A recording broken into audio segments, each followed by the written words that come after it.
देखिए, जीवन में हंसना बुरा नहीं है, किंतु हंसने में उपहास करना बहुत बुरा है। किसी की मजाक उड़ाना, दिल्लगी उड़ाना, किसी की खिल्लियाँ उड़ाना, किसी को अपने लिए इंटरटेनमेंट का साधन बना लेना, चाहे फिर वो कोई व्यक्ति हो या कोई और हो। यदि तुम किसी बात को लेकर के किसी का उपहास उड़ाते हो, हंसी उड़ाते हो, तो ये तुम्हारे लिए हास्य कर्म या अंतरंग कर्म के साथ परिग्रह हो गया। ये भी दुख का कारण बनेगा। किसी के साथ अति राग करना, अनुराग करना, ये भी हमारे लिए दुखदायी होगा। एक बात ध्यान में रखो, धर्मानुराग ये बुरा नहीं है। धर्मानुराग है उसे धर्म पर प्रेरित करना, धर्म करने के लिए प्रेरित करना, धर्म के मार्ग पर लगाना, उसे संसार के शरीर के भोगों के प्रति अनासक्ति के भाव पैदा हो और वो एक दिन मोक्ष मार्ग की राह पकड़ ले। इस प्रकार का जो प्रेम है वो धर्मानुराग है। ऐसा धर्मानुराग रखने से तुम्हारे लिए कोई दोष नहीं है, किंतु उस राग में अटक गए, परिवार के राग में अटक गए, भाई बहन के राग में अटक गए, अथवा अपनी पत्नी आदि के राग में अटक गए, अथवा और किसी प्रकार के अनुराग जिसे बोलते हैं, मेरा बड़ा स्नेह है, मेरा बड़ा उनसे प्रेम है। ये प्रेम किस चीज का है? ये स्नेह किस चीज का है? जहाँ स्नेह है, जहाँ प्रेम है, जहाँ अनुराग है, जहाँ किसी प्रकार का अटैचमेंट है, वहाँ कोई ना कोई तुम्हारी स्वार्थ भावना छिपी होगी। हजारों लोगों के लिए अपन धर्मानुराग बस हो करके उन्हें मोक्ष मार्ग पर चलने की प्रेरणा देते, उपदेश देते, ये धर्मानुराग है। उनमें से किसी एक दो को पटा लेना और पटाने के बाद जो है उसे अपने प्रति अनुरक्त करके, अपन उनके प्रति अनुरक्त हो करके जो अपना समय व्यतीत करते हैं, वहाँ ना धर्म हो रहा, वहाँ पर ना कोई तत्व और वैराग्य की बात हो रही, ना रत्नत्रय की बात हो रही।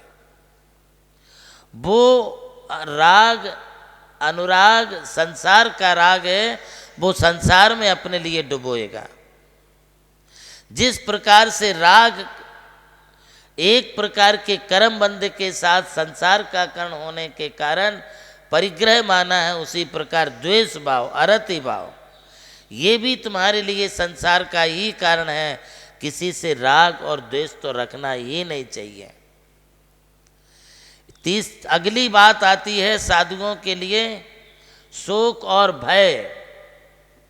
किस चीज का तुम शोक लेके बैठे हो? तुम्हारा क्या था जो तुम खो गया है, जो तुम जिसको लेकर के तुम ये शोक करते हो?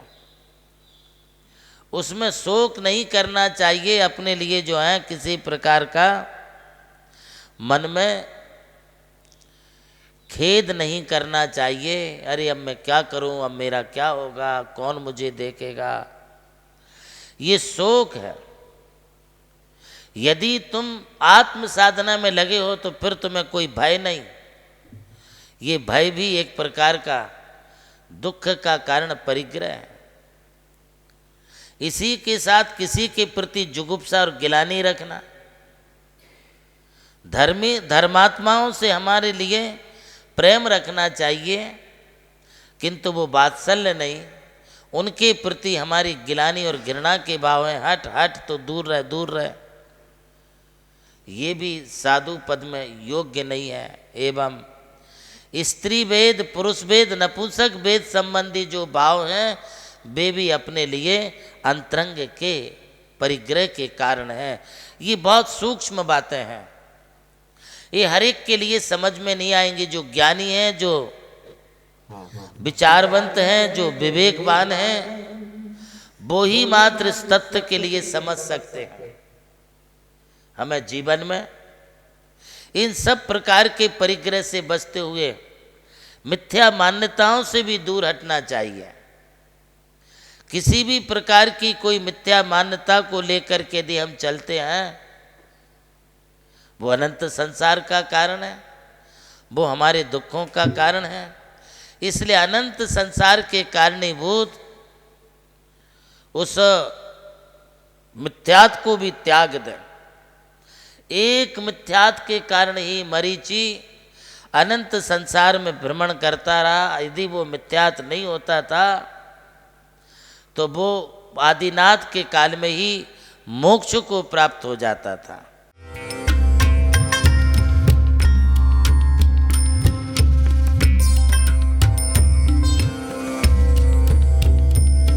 जैन धर्म केवल धर्म नहीं, जन जन का धम है। यही है इस धर्म की संस्कृति। सन 2010 चातुर्मास के दौरान मांगी तुंगी और गजपंथा की तीर्थ यात्रा के बाद एक रात्रि गजपंथा की पहाड़ियों पर विश्राम करते समय आचार्य श्री देवनंदी जी महाराज को एक दिव्य स्वप्न प्राप्त हुआ। स्वप्न में उन्होंने देखा कि एक ऐसा तीर्थ जिसकी कोई कल्पना भी नहीं कर सका था, एक ऐसा स्थान जहां पंच परमेष्ठियों की भव्य मूर्तियां हों, एक ऐसा समव शरण जो समर्पित हो जैन धर्म की शाश्वत परंपरा को। उस दिव्य संकेत को जीवन में उतारने के लिए आचार्य श्री कुंथलगिरी की ओर विहार पर निकल पड़े। वहां एक श्रद्धालु ने अपनी भूमि पूज्य गुरुदेव को समर्पित की और यहीं से आरंभ हुई मुंबई आगरा हाईवे NH3 स्थित णमोकार तीर्थ के निर्माण की महायात्रा।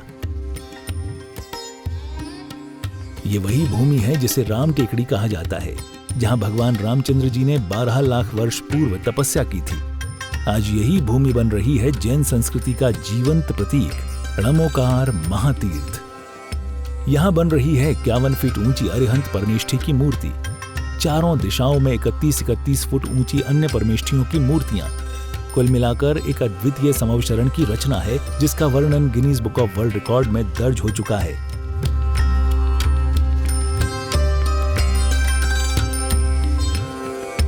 इस भव्य मंदिर जी में स्थापित किए जा रहे हैं 24 तीर्थंकरों के 24 मंदिर, पंचमेरु, नंदीश्वर द्वीप, नवदेवता और 64 रिद्धि मंदिर, सप्तऋषि मंदिर और गोमटेश्वर बाहुबली, संमेद शिखर जी की झलक और क्षेत्रपाल मंदिर। यहाँ पर अब तक 250 से अधिक कमरे निर्मित हो चुके हैं, जिनमें 75 साधु साध्वियों के लिए एवं यात्री निवास आधुनिक सुविधाओं से युक्त है। AC रूम, भोजनशाला, कैंटीन और विशाल गुरु मंदिर। णमोकार तीर्थ का भूमि पूजन 8 फरवरी 2014 को संपन्न किया गया था और आज लगभग 10 लाख स्क्वायर फीट से अधिक निर्माण पूर्ण हो चुका है और अब यह दिव्य तीर्थ अपने चरम आयोजन की ओर अग्रसर है। 2026 में जिन शासन के वरिष्ठतम आचार्य परम पूज्य साधना सम्राट गणाधिपति गणधराचार्य श्री कुंथु सागर जी महाराज के सानिध्य में एवं परम पूज्य प्रज्ञा श्रवण सारस्वताचार्य श्री देवनंदी जी महाराज की प्रेरणा एवं निर्देशन में 400 से अधिक साधुओं की उपस्थिति में आगामी 6 से 13 फरवरी 2026 में णमोकार तीर्थ का भव्याति भव्य अंतर्राष्ट्रीय पंचकल्याणक प्रतिष्ठा एवं महामस्तकाभिषेक महोत्सव का आयोजन होने जा रहा है। खुल रहा है पुण्य का द्वार, जो करेगा भव पार।